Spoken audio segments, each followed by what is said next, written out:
What's happening, everyone? Welcome to another episode of Nina Williams in Depth. I'm your host, A Friendly Tree, and today I want to talk about Nina's down forward 2. So, I guess we could consider this a generic down forward 2, and we'll talk about that a little bit more in a moment. Before we start, as always, I want to encourage everybody to check that their settings are as they want them, that they don't have anything on that they don't need.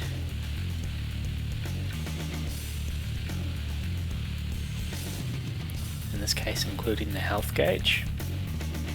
Good. We don't want any misinformation, do we? Alright. Nina's down forward 2. Well, what can we say about down forward 2? Where is down forward 2? There's no input for down forward 2 here.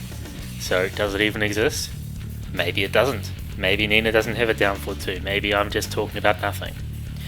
Nina's down forward 2, unfortunately, is not in the move list, and it does not have a name.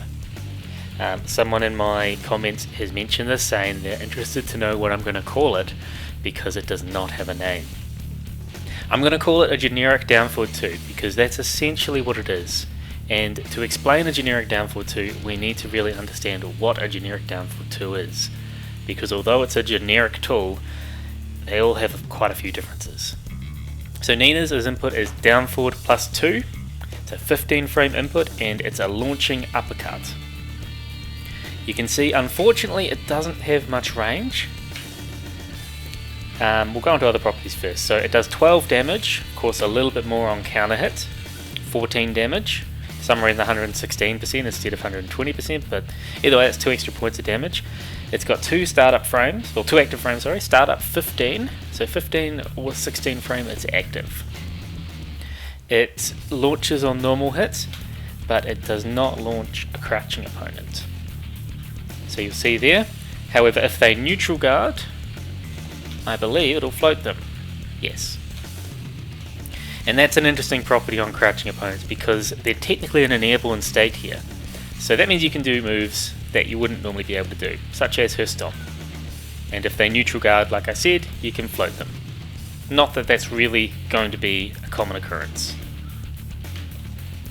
But it's a thing. Of course, being a launcher, as 15, it means the main thing we'll be using it for. Why are we crouching? Whoops. The main thing we'll be using it for is as a punisher. It doesn't launch crouches unless it's a counter hit, and then it becomes her best mid counter hit launcher, or her fastest mid counter hit launcher, I suppose. Unfortunately, the range once again becomes a bit of an issue. So if we look at the range of it, if we're at range 2, it won't reach. If we're at range 1.8, it won't reach. 1.67, it reaches. I think it's 1.7 something. Well, it is 1.7 something. So 1.75 is about where I'd do this. Yeah, okay. Maybe just before range 1.8. Yeah, just before range 1.8 is about what we've got there. We also don't have much tracking on this move. Sorry. Ugh. There we go. So they can quite easily step this to the right. So people talk about Nina's weak side being her left. This is another one of those moves where they can step it quite easily. So you want to be a bit cautious with throwing it out because, as I've just demonstrated, depending on the frames, depending on how you use it, it can be stepped in both directions. However, it's weaker to the right, and that makes sense following the Tekken principle of it's a right-handed move, meaning the side that the limb is coming from is the side it should generally track better. So it's very weak to sidestep right. What else about the move? We've talked about damage, talked about the fact it's a launcher and a block punisher, the range, the tracking. It's safe on block, which is a very nice property. So if I go standing guard, we can see it's only -7. So that's, I mean, it's not a great situation to be in, but it's still a position where you can work with it. You're not you're not at a massive disadvantage, you're not going to get punished for it. So it's safe for you to throw out as long as they're not stepping or backdashing or doing anything like that. Once again, because of the range, it can be backdashed pretty easily too, depending on the situation. Okay, so property-wise, I did call it a generic down forward 2, and let's think about what a generic down forward 2 entails, because many characters have many different down forward 2s in this game. We've established that Nina starts off in 15 frames, has pretty poor range, is a normal hit launcher on a standing opponent but not a crouching opponent, and is safe on block. If we compare that to another character, so Elisa, for example, is very similar. We've just got a mix of characters. So Dragonov's a good example because we always compare Nina to Dragonov, don't we? Dragonov's is also 15 frame startup, but it's got better range, better tracking, and it can launch crouches. The trade here, of course, which I think is pretty fair, is it's minus 12. Yeah, minus 12. So often there's a bit of a triad going on of properties. So either it has good tracking and is safe and doesn't launch crouches, or it has bad tracking but good range, doesn't launch crouches, and is safe. Oh yikes, I've mixed up this triad. But anyway, it's a mixture of it either being a crouching, launching, safe, or good tracking. Finding one with good tracking is a little bit challenging, I suppose. You've also got ones that have different crush properties, which really skews my generic term. Things like pulls and that's Josie's hopcake. Anyway, pulls is the big example. Okay, so see here, Leo's is quite different. Leo's is still not going to launch crouches, but as you can see before, it tracks sidestep right very well and sidestep left very well.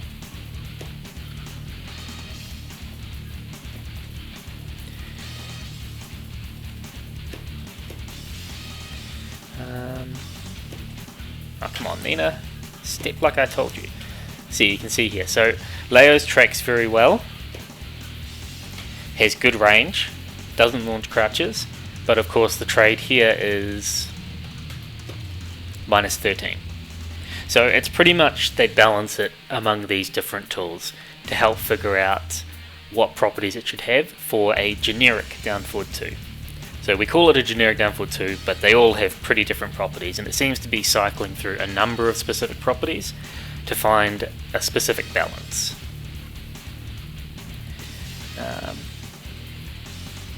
Unfortunately, in times, I feel like Nina didn't quite get that balance right, because she doesn't have the launching crouches, she doesn't have the good tracking, she doesn't have the evasive properties on it, but it's safe. And we can't complain about that, can we? Right? Range is probably the biggest issue that people have with this move.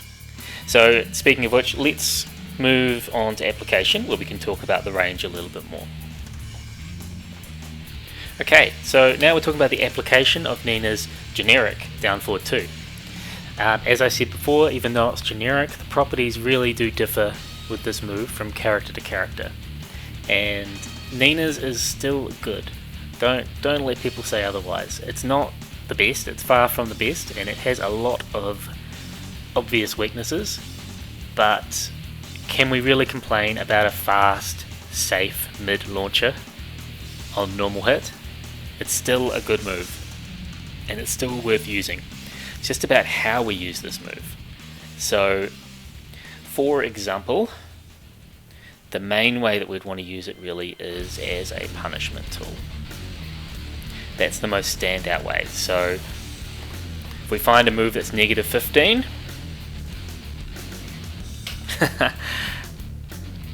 so you see that's negative 15. So obviously our most optimal punish here is a down forward 2.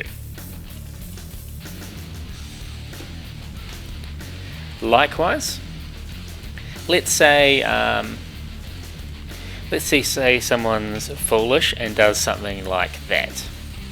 So they've done a move into a linear move, and we want to step it and we want to punish it. Oh, come on. So it's a good move to use as a close range with Punisher. Oh, come on. Okay, I'm just going to sidewalk. What did I just demonstrate? Man, it tracks better than I thought. There we go. So obviously there's better things you could do, like that. But the thing is, the risk reward means that if you're hesitant at all, you're still going to get a good reward, and there's not much risk there in that scenario. So I see it as a good low risk, good reward, moderate high reward in situations of hesitation. Because I mean, I guess if you're a bit slow, the thing is you're probably still going to have very high frame advantage, so the likelihood of them stepping it or backdashing it is a lot lower when you're using it as a whiff punish. Obviously this only works at close range though, so if they whiff something at this range and you do a down forward 2, your likelihood of clipping them with this, with their hurt box extending far enough, is pretty low. And as we talked about before, the range isn't too great. So that comes to the other thing, how we can use this move. So I talked about their hurt box extending, and most of the time when a character does an attack, their hurt box extends beyond their hitbox, which means that you can use this as a whiff punisher in the sense of not only confirming a whiff punish, but getting in that range and trying to use it like a keep away tool. Obviously you got to be careful, and I'd sooner prefer using things like a while standing 2, but you can use it as a whiff punisher and a keep away. So pretty much if someone's approaching you, as well as magic 4, you can use down forward 2 as a move pretty much to...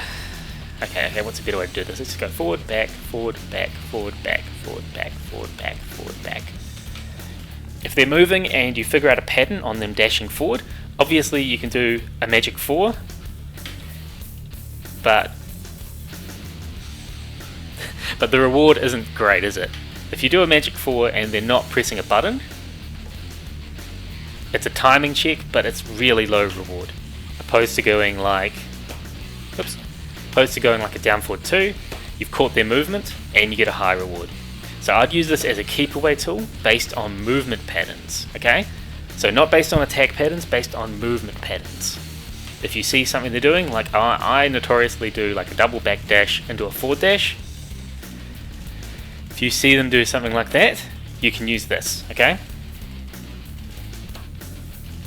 And once again, as long as they don't change their movement pattern too drastically, it's not a bad option. It's pretty low risk. But I mean, obviously with movement, people are trying to force a whiff, so you've got to be aware of that possibility. But then if we talk about the whiff recovery on it, oops, that's another thing you need to consider. So it's still pretty easy to punish in terms of moves that can whiff. So you can throw it out, like it's better than something like an up forward 2, or obviously an ivory cutter or a reverse ivory cutter, whatever that guy's a cannon of course, but it does still have some whiff recovery, so you've got to be careful with how you use it. So if someone, for example, if you think they're moving back and forward and then they just stand back and it whiffs, then suddenly you're in a lot of trouble. So you've got to consider the risk reward in that scenario, of course. Alright, so a block punisher, a close range whiff punisher, and a movement check. Keep away / movement check. That's the main way that I would apply Nina's down forward 2. Other scenarios include things like when you're at +5. Let's say you get a 10 frame punish, you do this into a down forward 2. So obviously they can still step it, so it's not going to beat everything. But if they jab, if they try and do anything, so their fastest move is 10 frame, if they do a 10 frame there, even a down 1, you get a counter hit launch. So in this scenario, it's good for an opponent who's challenging, especially as the next best thing And that speed is 1+4, which really doesn't give us much at the moment. If you're looking for more reward, more risk, you can do things like a forward 3, of course, but they can down 1 under it. Or that. So they can crush it. So I'd consider that high risk, high reward in that scenario. But if they do... Oh, whoops, because it needs a hit, sorry. If they do try and challenge, it's much higher reward than down forward 2. So that's a good way to use it at the frame advantage, or as part of a frame trap. But yeah, block punishment is probably its greatest use, and a movement check. Movement check, of course.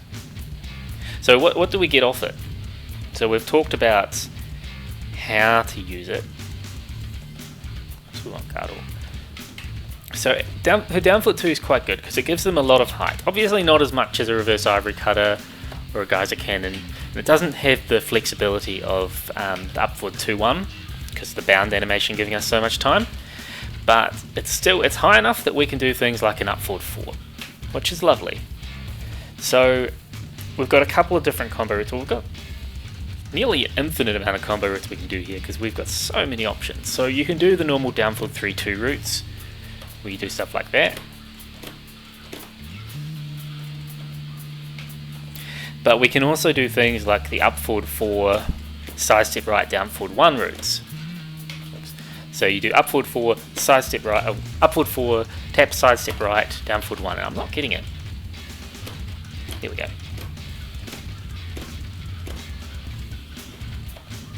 So 74 damage, I mean, that's not even optimal, but that's probably the most optimal of realistic combos from it. 74 damage off a safe 15 frame mid launcher is pretty incredible. And even if you want to go for something a bit simpler,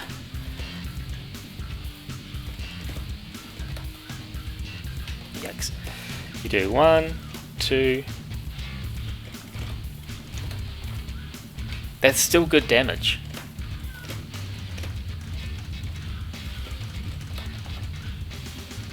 See, it's still good damage. Obviously, we don't want to just be doing something too simple, because that's wasting our opportunity. But you can get high damage, you can get wall carry, you can get great reward off this. So most characters, what we're going to be doing is either an up forward 4 after, quarter circle forward 1 after, or a down forward 3-2. They're your most common combo routes that you'll be doing off this. But there are others, of course, so you can still do the down 2-3 and drop it. Come on, let's do it again, it's more fun. Too fun.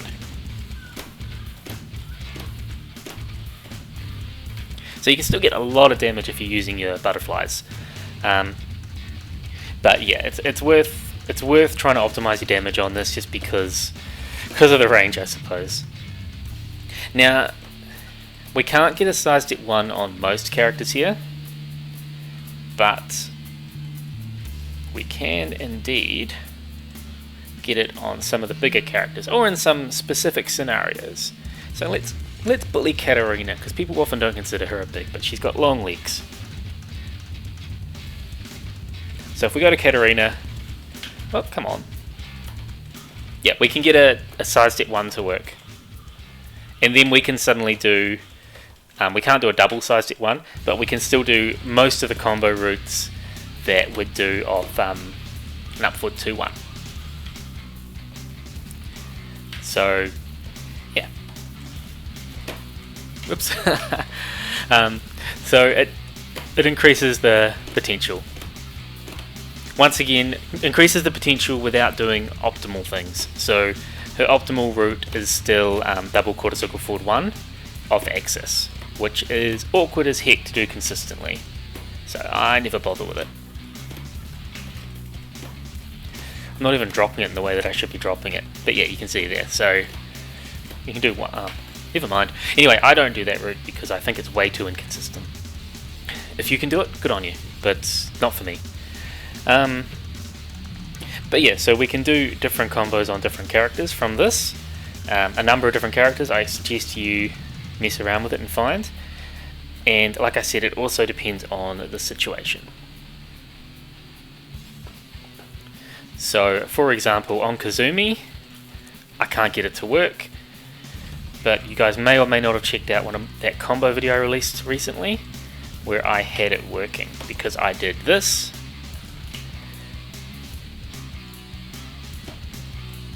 and suddenly it works because of the angle and the positioning of Kazumi. Now you can do that on her. So be aware that it's not just the characters at play, it's the situation too. But you need to be clued in, you need to be aware of what you can do before you do that. Otherwise you're just going to be dropping the combo.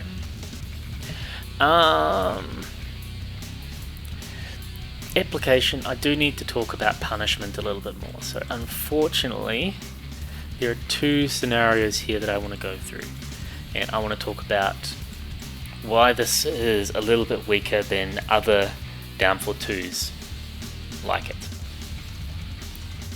So first off, I'm going to show you, and then we're just going to talk about a spreadsheet that another person has made, and I will reference it. Unfortunately, I don't know who created it, it doesn't have a name on it, but thank you very much. It's on the net. It's been shared on the Nina Discord and a number of other Discords, and it's not myself, it's not my own testing.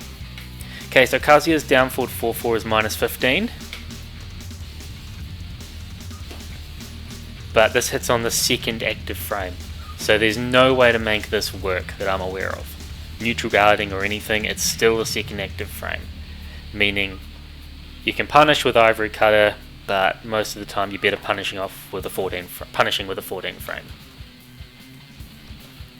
I think that's quite applicable. It's also his while standing 4-4, and it's not Heihachi's and Devil Jin's. Nina can downfall 2 Heihachi and Devil Jin's once. The other example I always bring up is Josie. So this is a move that's pretty much become irrelevant now, because Bruce used to have it and it used to wall splat, but no one does it anymore because she's got 1-2-2. But you'll see here, this is also minus 15, and you'll just whiff completely. So she could do this on block, and then you whiff, and then she can launch you for it. So it's one of those character knowledge things, in my opinion. So Nina's downfall 2 doesn't reach, and she doesn't really have anything worth the reward to do at 15 frames. So she has to do her 14 frames, which are much lower reward than other characters. Now, I mentioned that spreadsheet before, and the spreadsheet I'm talking about I will put on the screen so you can hopefully see it, but it has a list of the range of generic downfall 2s performed by different characters against Jin. And it pretty much, it says the range versus Jin of Nina's is 2.02. So we go by this, that's the shortest range of any of the generic downfall 2s in the game. They do have Heihachi's listed in there too, which is 2.04, but that's a non-normal hit launching one on standing or crouching, so it's a little bit different. We're gonna go to, where is he? Let's go to Lee, which is 2.04 as well, okay? So Lee, you're going to notice here, against Josie, he won't be able to launch it.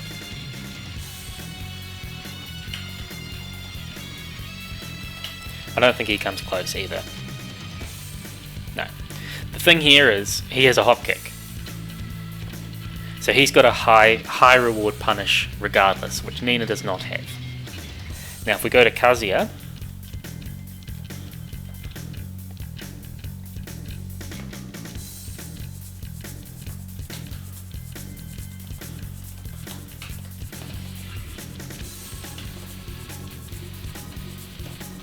he's the same as Nina, okay? So that fraction more range doesn't help. Now, once again, he has a hop kick, so I won't show you that again, but he has a hop kick that can reach that range, so in regards to punishment, it doesn't matter. So he can use it with the same as Nina's with all those advantages, and you just need to be aware in these specific situations to use the hop kick. Oh, whoops, I swapped the wrong character. The next one we're going to go to is Lei. So Lei's range is 2.05 according to the spreadsheet, which means it's a tiny bit more range than Lee, and a bit more range than Nina's. So if we go this fraction more range, what we're going to see, his now works. And of course Lei also has a hop kick, but his doesn't reach. So it's kind of skewed the opposite way to Lee, but of course his down forward 2 is still safe for Lei. So it's just about matchup knowledge there. But it's pretty good for him that his safe option is also the one you want to be trying when you're unsure, or even when you are sure, so you're more likely to throw that out than the hop kick. Obviously the hop kick still has its uses, such as some low evasion, but yeah. Okay, and in this case, once again the down forward 2 reaches. So I gave these two examples because they're the next shortest range, according to the spreadsheet, of the generic down forward 2s. However, you can see that for Lei, it's a case of his, even though it's only slightly longer, it works in these scenarios. While with Lee it doesn't, but his hop kick makes up for it. So at least he has an option for a high reward, which Nina does not have at the moment in these specific scenarios. In other scenarios, of course, it doesn't really matter, and as soon as you get to minus 16, I mean, then she's got other launches too. Minus 18 as well, minus 19 as well. So it's really only for these little scenarios. And when you come to things like Kazuya's down forward 4-4, most of the time when people use it, they're going to be doing a delay. You can sidestep left that, can't you? Yikes, is it sidestep right? Could have sworn it was sidestep left. Uh-oh. Maybe I'm just not delaying it enough. Yeah, there we go. So you're probably better off doing that with Nina than trying to punish, and if they do it fast, it jails anyway. Well, it's a block string. So if they delay it at all, I guess you just risk getting hit, but yeah. Either way you get a 14 frame punish, so yeah. If you delay it like that. Oh, I'm not holding back, it didn't punish. It's not coming up as a punish, never mind. Okay, all good. The only other scenarios I can think of with down forward 2 are not scenarios I'd typically use it myself, but we can still talk about it. So for example, a knockdown, you do a run up down forward 2, and that'll beat a lot of options. If I'm going to do that though, I'd rather do it as a low mix up, a high low mix up, so I'd be doing well standing 2, or something similar. So you've got that sort of option. Yeah, so you can use it against an aggressive person, but it's not the best option there. But any sort of frame trap, whether it's a plus standing situation or a knockdown situation, you can use down forward 2 as part of your mix up, and it's often a relatively low risk option there, I suppose. Alright, I think that's all we're going to talk about with application. So let's get these outfits changed. Let's change Kazuya into a Nina, and let's talk about the summary. Nina's generic down forward 2 is interesting because although I've used the term generic, you can see that most down forward 2s have quite different properties, going through a triad of whether they launch crouches, are safe or not, have much range, or have much tracking. Unfortunately for Nina's, while hers is safe, it does not launch crouches, it doesn't have much tracking, and it does not have much range. That being said, it still has its uses, so as long as you're aware of the situation, defensively you can use it as a block punishment tool, you can use it as a timing check, you can use it for Oki if you want, and as far as damage off down forward 2s, of safe down forward 2s go, it can give you a very good reward of, I demonstrated before how with butterfly loops, not even doing optimal stuff, you can get 74 damage, and it's not too hard to get them to the wall and end up getting as much as 100 damage, I suppose. So it's very high reward for little risk considering it's safe on block. However, because it doesn't launch crouches and because it doesn't have much range or tracking, it can still have a lot of risk. There are a few specific scenarios you need to know about where you can get more advantage on combos. such as getting a side step 1 route. Once again, not optimal, but more advantage for non-optimal or more consistent combos. And there are also some scenarios such as Kazuya's down forward 4-4, where other characters' down forward 2s generally can 15 frame punish it, but Nina's won't, and it'll come out on the second, well, it'll connect on the second active frame. So this is worth knowing, this is worth taking into consideration for matchup knowledge, which, I mean, that's okay. I think it's fun. I think character matchups should be diverse, and you should need to develop this knowledge when you're playing the game. Anyway, let me know what you think of Nina's generic down forward 2 below. I'd love to hear how you use this move. Do you think it needs changes? Do you think it needs to be improved, or are you happy with how it is? It really depends on how you use the move, and to be honest, most of the time with how I use it, I'm quite happy with it, but I do wish it had a fraction more range. Alright, comment below, please subscribe and follow me for more content, and I'll catch you next time. Wrong move. You win. What's done is done.